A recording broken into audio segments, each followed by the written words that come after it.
le prepararon sus estudios en el ámbito de la energía sostenible y temas como la eólica?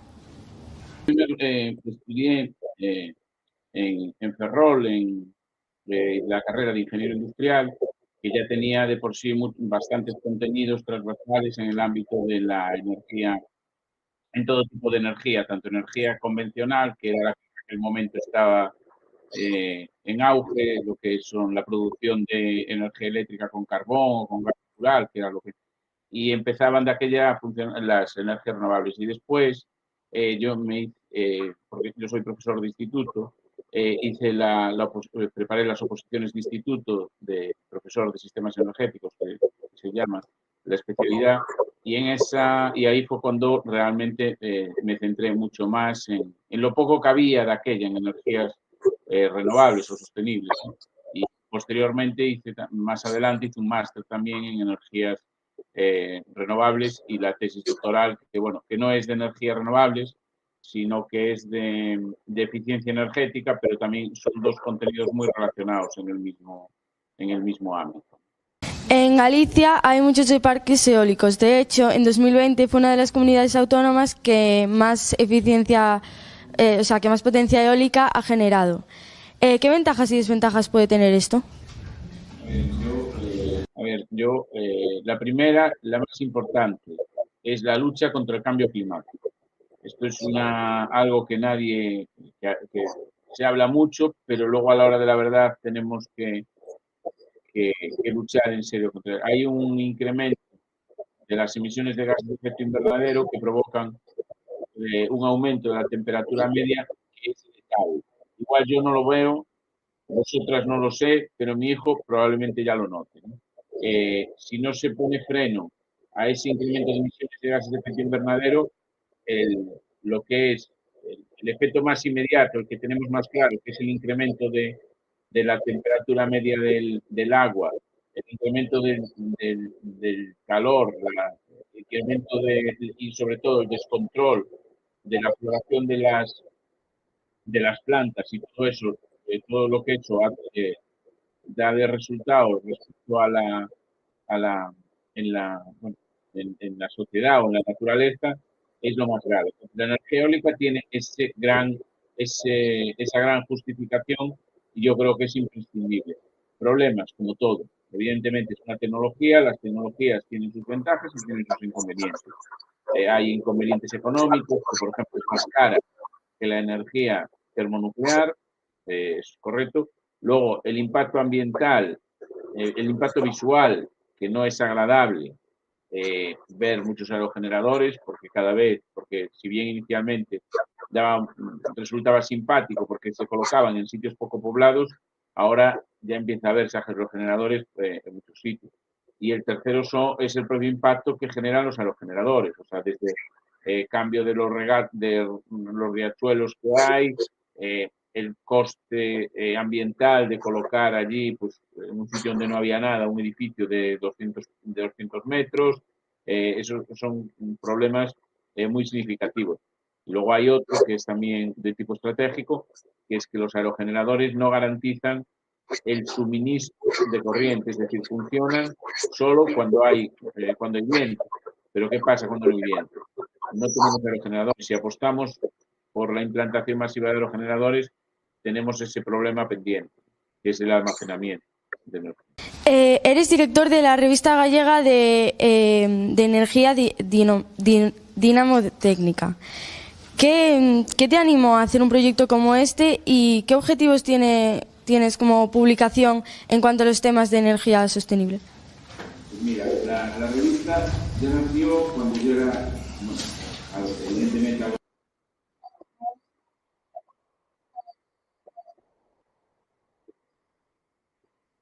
pues mira, la revista ya nació cuando yo era, bueno, evidentemente algo mayor que vosotros, pero seguía siendo era un estudiante universitario. Era en el año 99, aún estaba estudiando, y entre una serie de compañeros sacamos una revista que iba a centrarse en el ámbito primero en el ámbito de ingeniería industrial, que no, que era un ámbito genérico que después fue evolucionando solo hacia lo que es energía, o sea, energía y medio ambiente, ¿no?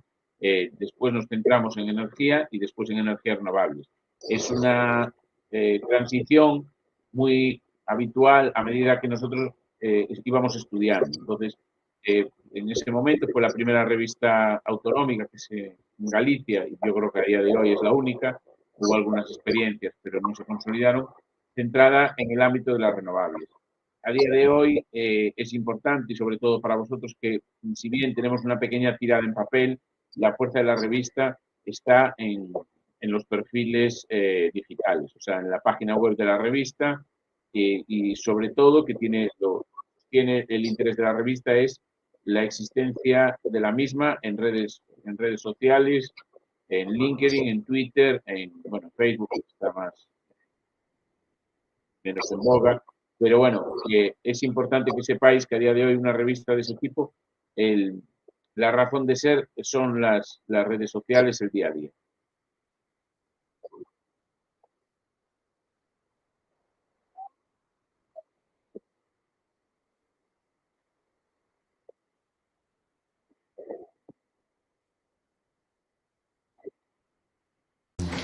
Antes hablaste sobre el cambio climático y, bueno, ¿de qué manera podría afectar unos molinos de viento a la paisaje? El cambio climático se produce por la emisión de dióxido de carbono. Y esta emisión de dióxido de carbono se está produciendo cuando consumimos energía eléctrica procedente de fuentes ordinarias. Es decir, cuando la mayoría de la energía eléctrica, o mucha, se produce a partir de gas natural y que emite gases de efecto invernadero. Si nosotros consumimos energía eólica o energía fotovoltaica, dejamos de consumir gas natural y dejamos de emitir dióxido de carbono. Entonces, esa es la ventaja de la energía eólica. ¿Cuál es el problema de la energía eólica?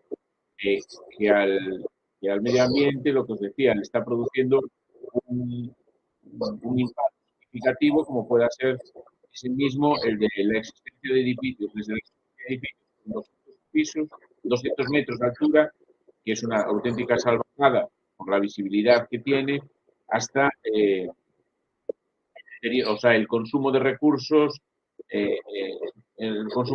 escasos, como pueda ser todo el uso de metal para la propia construcción, para la propia edificación, o el uso o la energía que cuesta fabricarlos, ¿no? Que también es significativo. En nuestro proyecto teníamos planeado crear una piscina eficiente energéticamente. ¿Qué consejo nos daría para poder desarrollarlo mejor?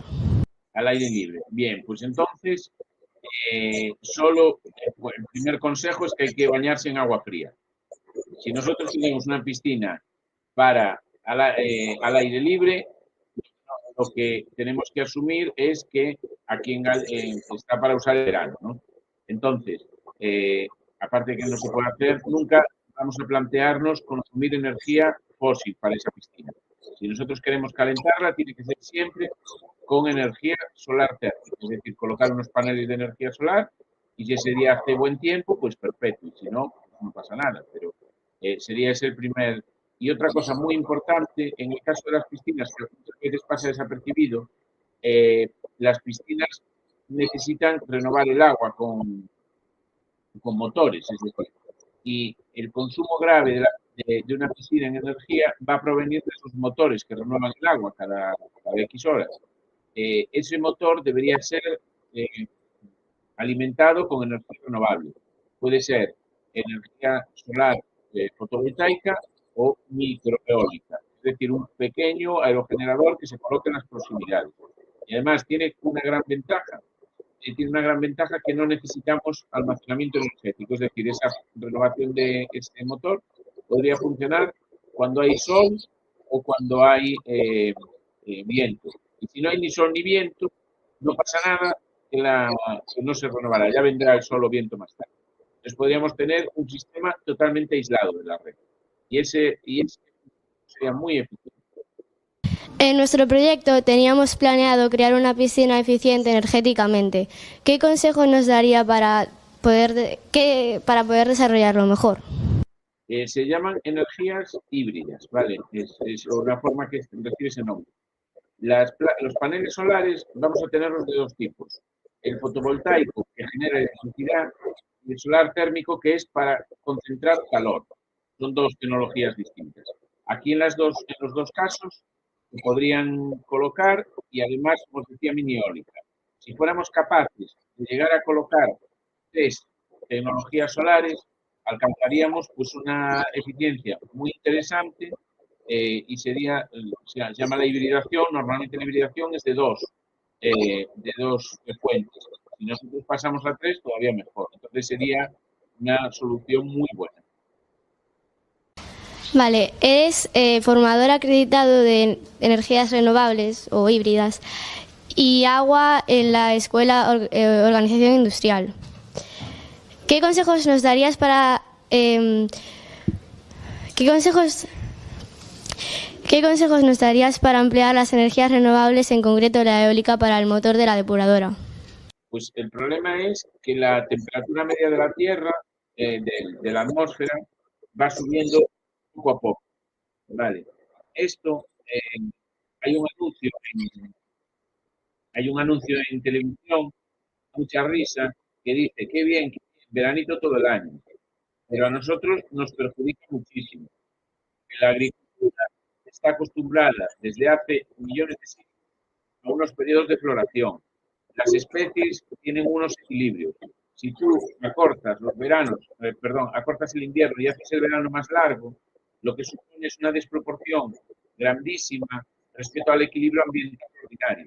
Y eso, a su vez, por ejemplo, algo que puede parecer sencillo, como interrumpir o acortar los periodos de floración, tienen unos resultados catastróficos en la generación de alimentos. Entonces, el hecho de que tengamos una floración acortada producirá menos polinización y acaba generando menos alimentos. Si hay menos alimentos, estos van a ser o más caros, o para los países del tercer mundo van a ser, ya ni siquiera van a poder acceder a ellos. Entonces, respecto a nosotros, debemos pensar más allá y que, por ejemplo, en Galicia siempre hemos tenido un tiempo pues, regular en verano. Pues no pasa nada porque llueve de vez en cuando en verano. Daros cuenta que lo que no podemos pretender es que el verano empiece en mayo y acabe en el mes de octubre. Entonces, si llueve, pues llueve, y ya está. Vale, antes nos diste unos consejos para poder utilizar mejor las energías renovables. ¿Qué pasaría si no utilizamos bien esos consejos? Pues funcionaría igual bueno, cuando hablaba antes de los motores de renovación de agua, realmente sería el motor de la depuradora. Aquí podríamos hacerlo, o bien con placas fotovoltaicas, o bien con microeólica. La energía eólica, normalmente siempre pensamos en grandísimos aerogeneradores de más de 100 metros de altura, bueno, una cosa grotesca de lo grande que son.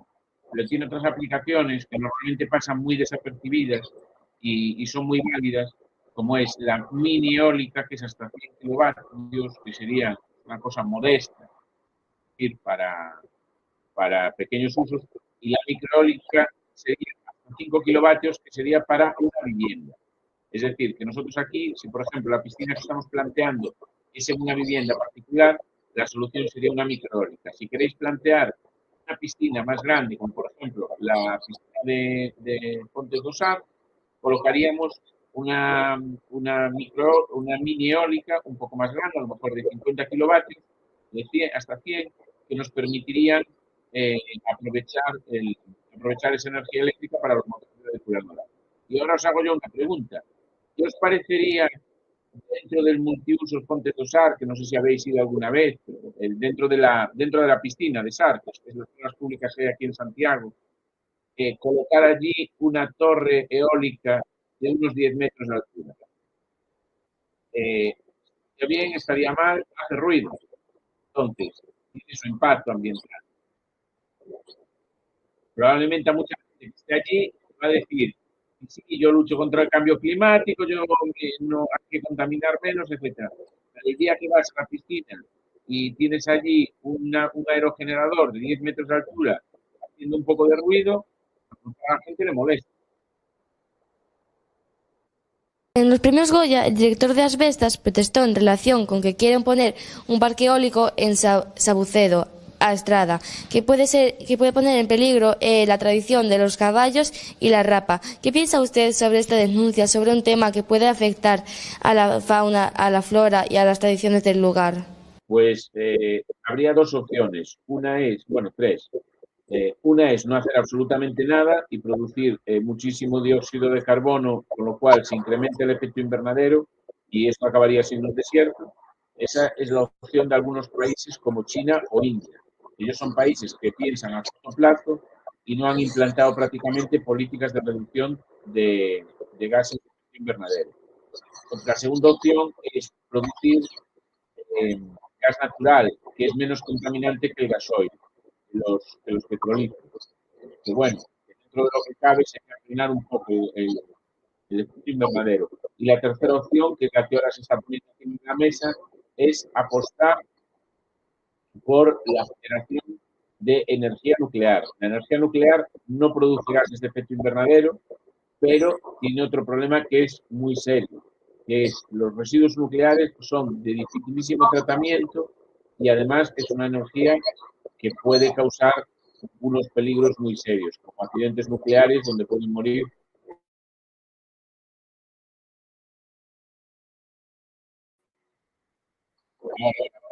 Los veo. Pregunta. Sí, pero ahora ya te veo, ¿eh?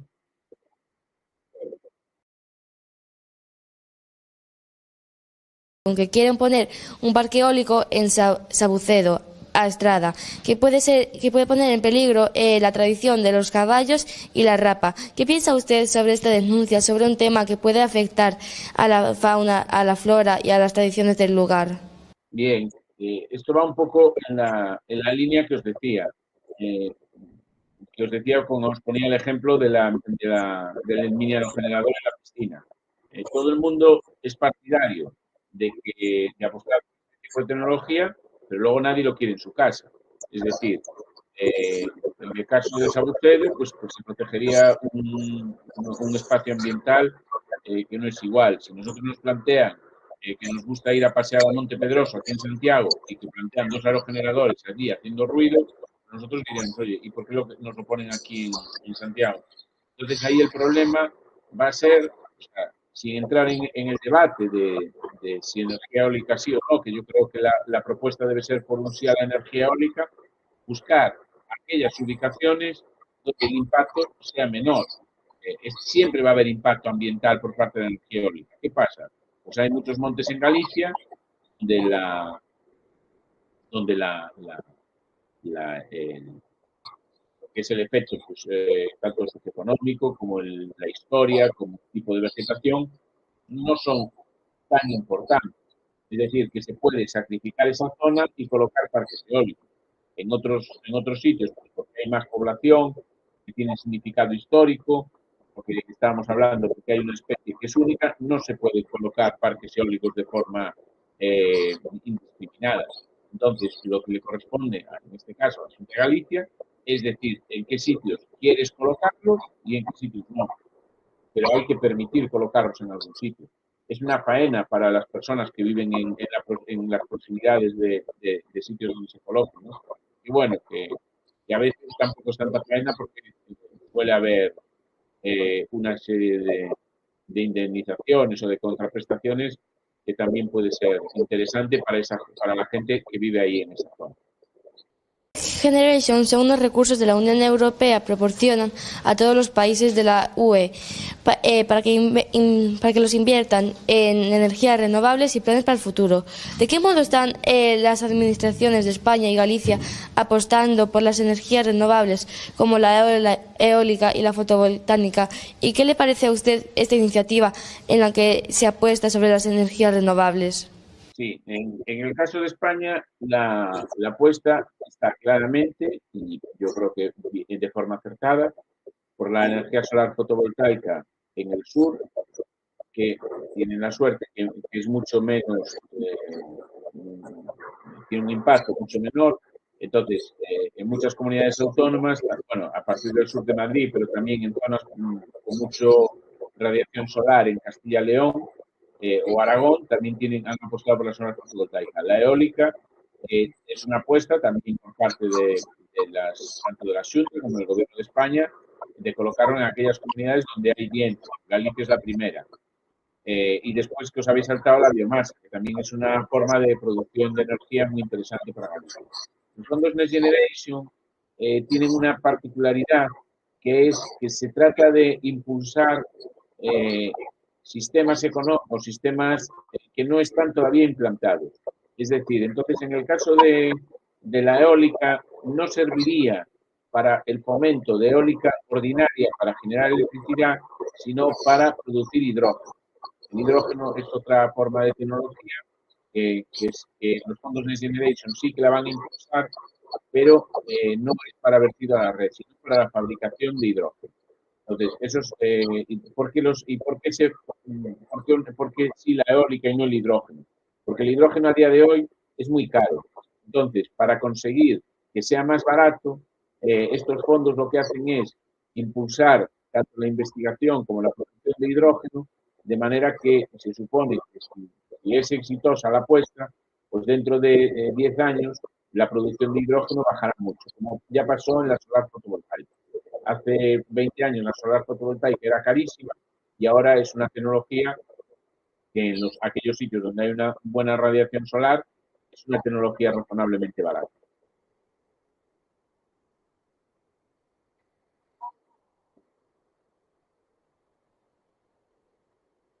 Pues habría dos opciones. Tres. Una es no hacer absolutamente nada y producir muchísimo dióxido de carbono, con lo cual sin... Ahora dijo que las apuestas de España están relativamente bien, pero ¿qué pasaría si bajasen las apuestas?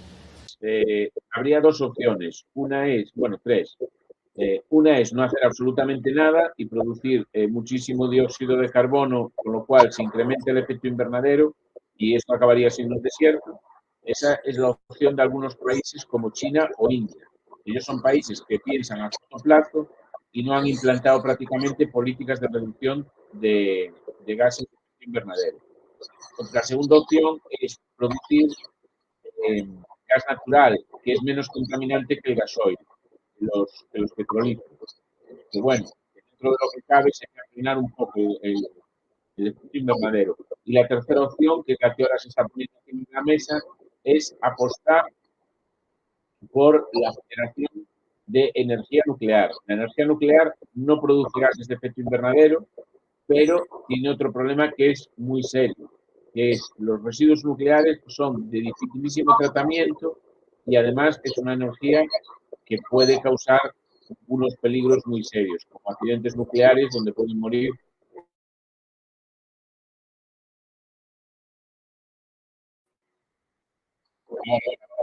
Los veo. Pregunta. Sí, pero ahora ya te veo, ¿eh?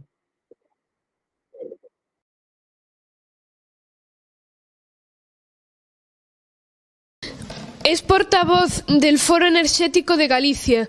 ¿Qué papel tienen las asociaciones y entidades sociales a la hora de desarrollar de aquí en adelante las energías renovables? Vale, bueno, ahora ya no soy portavoz porque es un compañero, pero bueno, sí que os cuento. Aquí las asociaciones, pero no solo las asociaciones, la docencia, la investigación y todo lo que es la iniciativa social o la iniciativa ciudadana tiene una misión, que es concienciar a la gente de la situación en la que estamos. O sea, concienciaros a vosotros, la gente más joven, para que vayáis que seáis conocedores de cuál es la situación ambiental en la que estamos y la necesidad de tomar decisiones. A mí personalmente me gusta más la energía renovable y creo que la apuesta debe ir por ahí, siempre va a ir por ahí. Pero habrá otra gente que pueda decir, bueno, pues que por diferentes motivos apueste por la energía nuclear, por otras fórmulas. Pero siempre que todos seamos conocedores de las ventajas y los inconvenientes de cada una. Y eso se debe hacer desde las asociaciones profesionales, como puede ser el Foro Energético, desde las asociaciones medioambientales o desde la docencia o divulgación, desde un montón de puntos, un montón de puntos de vista, con el objetivo de transmitir a la población, desde los más pequeños a los más mayores, que se deben de tomar medidas respecto al cambio climático. No es, vamos a ver, cuando a nosotros nos dicen que ahora nos van a obligar a comprar coches con baterías eléctricas, nos puede gustar más o nos puede gustar menos, pero tiene un motivo. O sea, tiene un motivo que es la lucha contra los motores de carburante y que conozcamos ese motivo. Cuando nosotros nos dicen de colocar aerogeneradores y que no nos gustan, bueno, pues es lógico que a la gente no le gusta, pero tiene un motivo y tiene una razón. Cuando nos dicen, no, es que pagamos muy cara la electricidad porque hay renovables. Bueno, ya, pero pagamos muy cara la electricidad porque la otra opción es producir carbón, que es la tecnología más barata y que la contaminación puede ser brutal.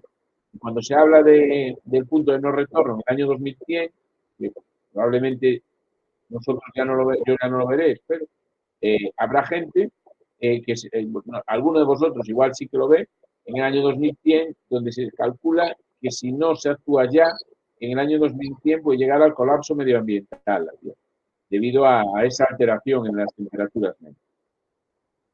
Como la energía tradicional está tan cara, ¿de qué forma cree usted que las renovables pueden sustituirla completamente a la energía tradicional en el futuro?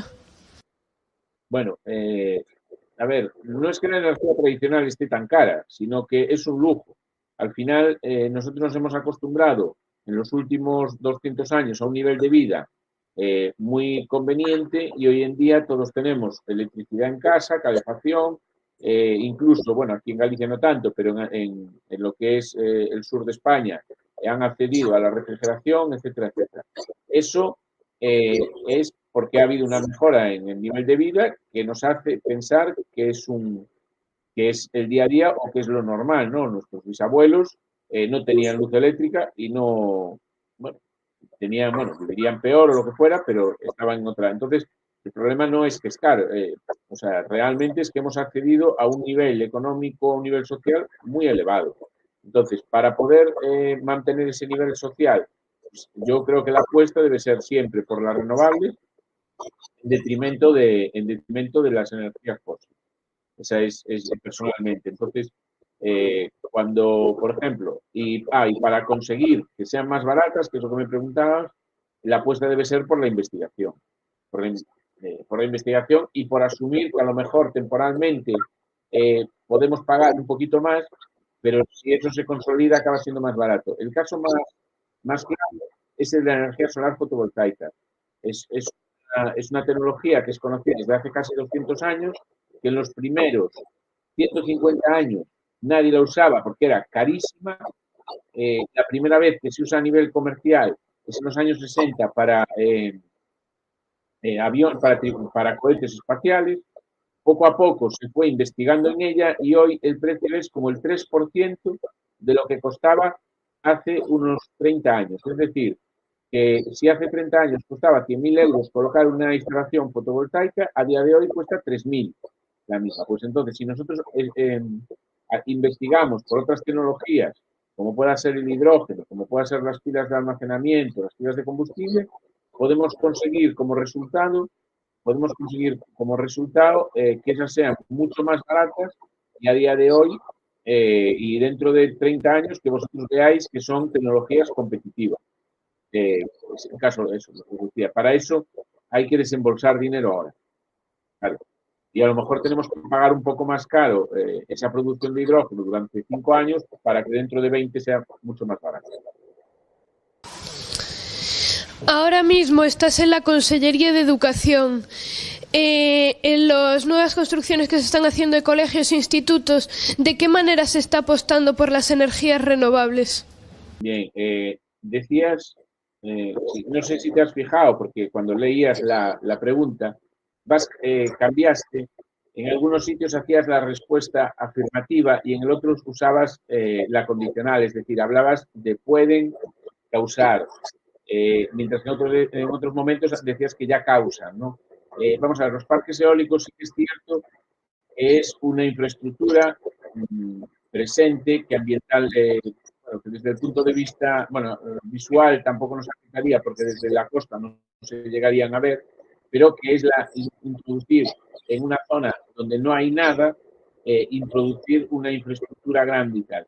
No, yo no tengo nada claro que vayan a producir unos efectos tan negativos en la pesca, ¿no? Porque al final, si lo único que se coloca ahí es un parque eólico, un aerogenerador que está flotando en el mar, tampoco entiendo que no debe haber una afección tan grande a la pesca. Pero en todo caso, exista o no exista afección a la pesca, debemos de plantearnos que cualquier tipo de infraestructura energética que se coloque, sea en tierra, sea en el mar, sea un aerogenerador, sea una placa fotovoltaica, va a suponer un deterioro ambiental.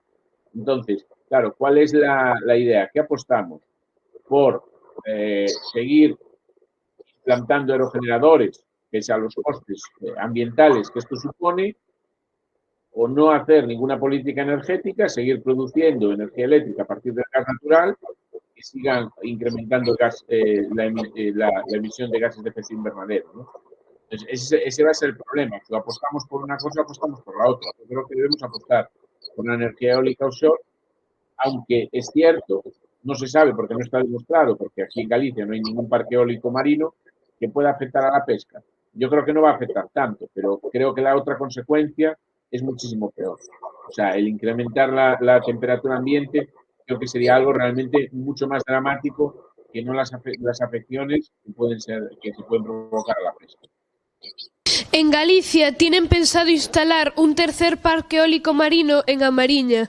Derivado de esto, los pescadores están denunciando que los parques eólicos offshore también tienen grandes desventajas e inconvenientes, ya que estorban a la hora de faenar, son muy ruidosos y a mayores están destruyendo el hábitat de muchos peces, calamares, crustáceos y etcétera. ¿De qué manera está usted de acuerdo con estos macroparques eólicos, ya que pueden destruir hábitats naturales y estorbar a los pescadores?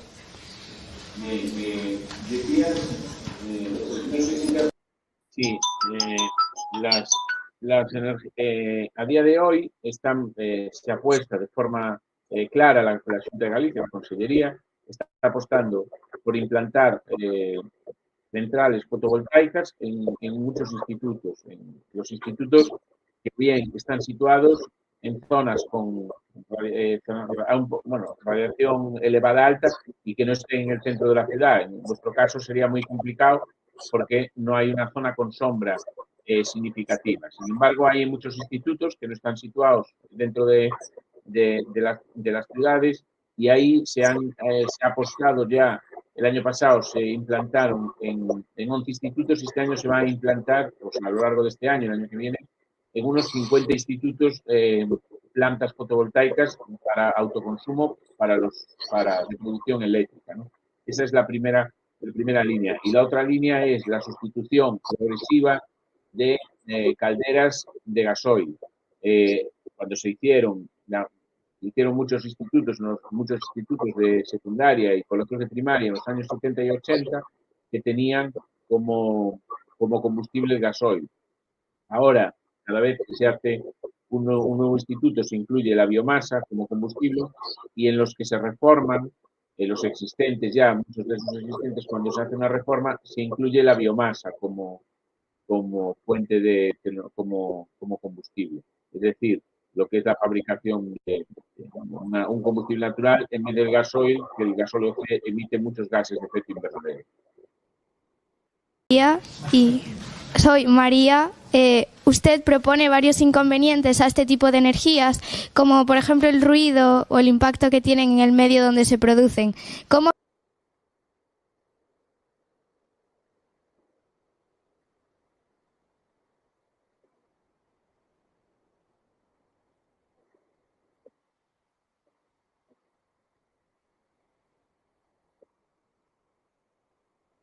Pues está muy complicado, porque, por ejemplo, el tema del impacto visual, pues se hicieron algunos ejemplos, se ha probado con diferentes colores, por ejemplo, para que se vea menos, y el blanco es el que pasa más desapercibido.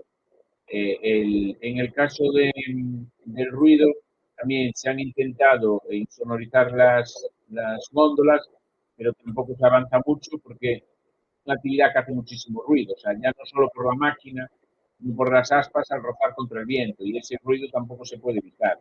Pues sí que se ha investigado mucho para evitar. Luego, por ejemplo, lo que es el consumo de materiales es inevitable. O sea, si nosotros queremos construir palas necesitamos, o construir una torre, pues necesitamos disponer de fibras para las palas y necesitamos disponer de metal para la torre. Entonces, se hace todo lo que se puede, pero llega un momento en que ya no se puede avanzar más. Se trata de la tecnología eólica muy consolidada, donde los avances ya son mínimos. Entonces, va a ser muy difícil disminuir estos impactos ambientales que hay ahora, que hay ya hoy en día. Yo creo que no va a haber avances significativos en ese sentido.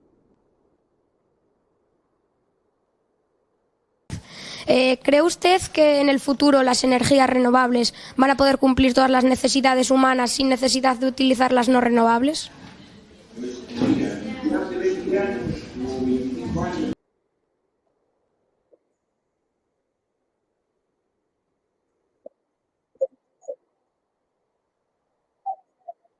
Pues mira, yo hace 20 años o 25 años, cuando empecé a trabajar o cuando empecé a estudiar las renovables, pensaba exactamente lo mismo que tú.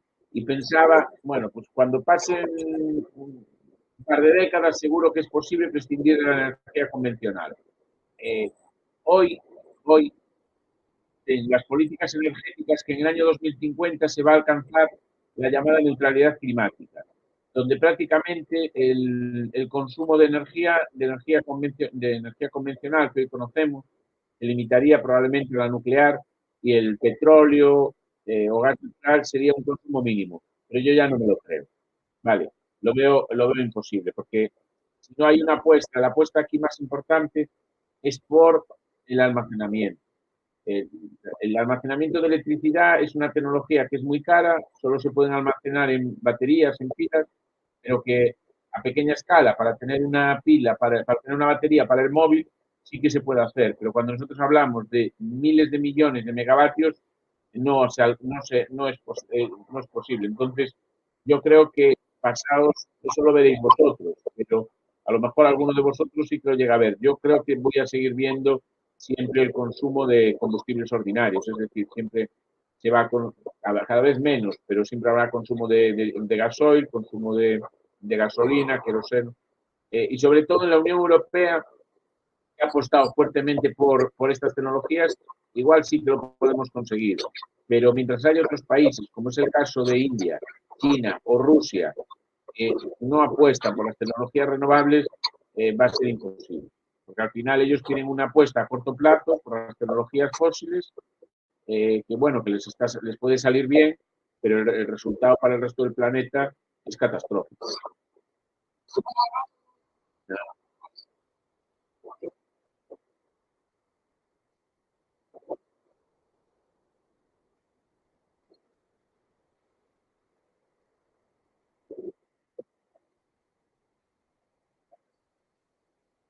¿Cuáles cree que son las ventajas de la construcción biosostenible frente a la construcción artificial con hormigón?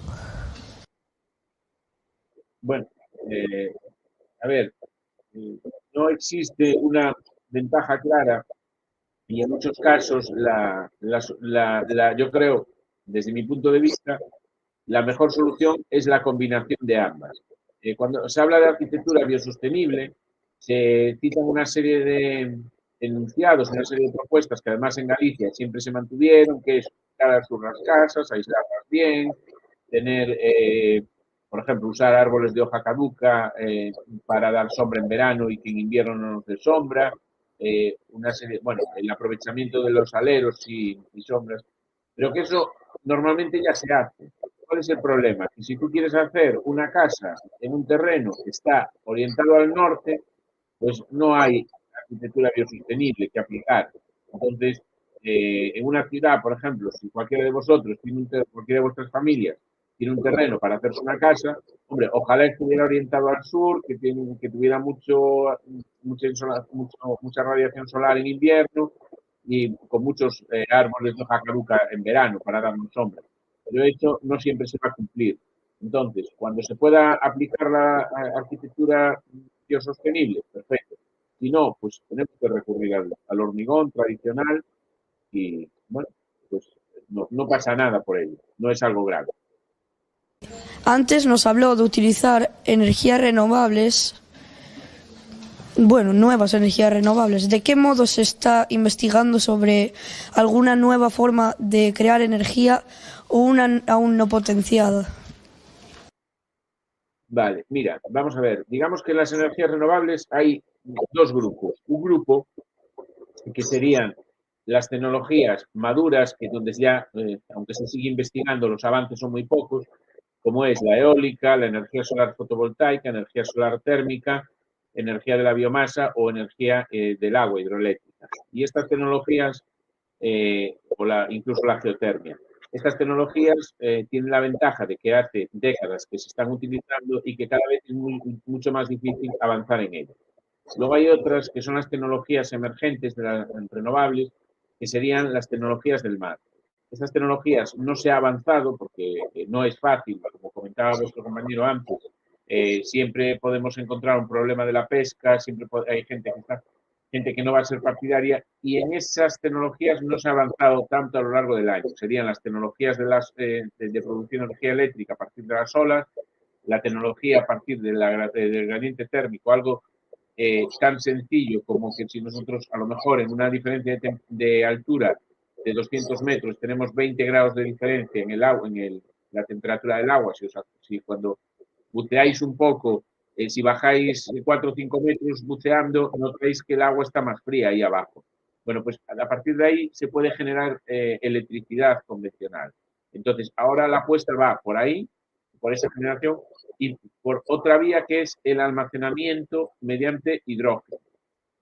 El hidrógeno no es una tecnología renovable en sí, pero sí que es una forma de almacenar energía que, si resultara satisfactoria, podría resolver el problema que os decía antes de la falta de disponibilidad del aire.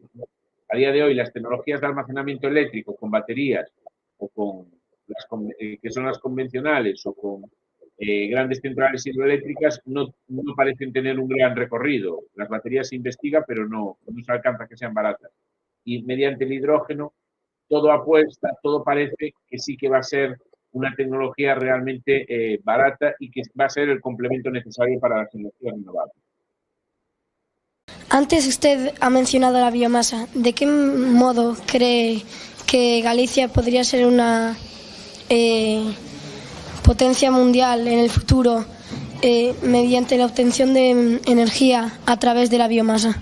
Galicia ya lo es. El problema que tenemos, Galicia ya lo es porque tenemos agua, que es lo más necesario para la biomasa, tenemos sustrato vegetal en el terreno y tenemos algo de sol. Entonces Galicia sería la mejor, en España es la que tiene mejores condiciones para generar biomasa. Tenemos un problema que es la orografía del terreno, que tenemos muchas montañas, el terreno es agreste, y lo que se llama el minifundio, ¿no? Que hay pocas, las fincas para cultivar biomasa son en general demasiado pequeñas, sobre todo cuando se quiere recopilar biomasa natural. En todo caso, la biomasa en Galicia ya es una realidad, pero deberíamos avanzar para conseguir grandes plantaciones. Vuelve a aparecer otro problema, que es si nosotros llenamos zonas que antiguamente había carballos o había castaños y ahora ponemos eucaliptos o miscanthus, que son plantas externas que no las había en Galicia, para poder generar biomasa, ahí estamos produciendo un deterioro ambiental muy importante. Estamos cambiando los cultivos tradicionales por otros cultivos que son externos. Entonces, es un problema serio, ¿no? También, por ejemplo, la plantación de biomasa. Pregunta. Actualmente se está investigando la fusión nuclear, una nueva energía que podría utilizarse en el futuro. ¿Qué opina usted de este proyecto? Aparentemente se están alcanzando grandes, pequeños avances. Bueno, no sé si grandes o pequeños avances. Si vemos los medios de comunicación, parece que son grandes avances. Yo tampoco me los creo porque hace 20 años que llevamos produciendo grandísimos avances en el tema de la fusión nuclear y no acabamos de llegar, ¿no? Yo ya desde cuando era niño decía que, bueno, la energía era una tecnología que iba a avanzar clarísimamente y estamos, a mi juicio, prácticamente igual que hace 20 años, que es cuando yo la empecé a estudiar. Ojalá sea una tecnología que funcione porque es una tecnología limpia, poco agresiva y que no generaría residuos radioactivos agresivos, pero yo desgraciadamente no acabo de ver estos avances porque cada 2 o 3 años están diciendo que por primera vez se produce energía eléctrica a partir de una fusión nuclear. Y a los 3 años vuelven a salir otra vez la misma noticia. Entonces yo, que se convierta en energía comercial, ¿tal? Lo veo difícil. Bueno, ojalá.